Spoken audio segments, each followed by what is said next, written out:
Reading your comments, part 1. Hi po, ganda po. Thank you po, ganda na rin po. Paano kung di ka na gusto? Sino ba yan po? Gusto ko lang po yung makapagtapos po ako ng pag-aaral. Yun lang po. Wala pong iba. Yun lang. And, ang gusto ko lang din is, basta makatapad ko yung pangarap ko. Yun lang. Huwag yung, ano ba naman, hindi ko naman kasi yung crush. Ano ba kayo?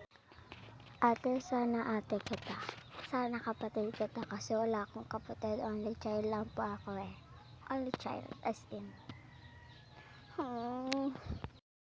Ate, ganda mo. Same to you po. Lahat po tayo mga ganda. Wala pong nalikha ang Diyos na pangit. So, kung maganda ako, paano nyo naman nasa TikTok? Basta ito yung ano ko. Ayan po.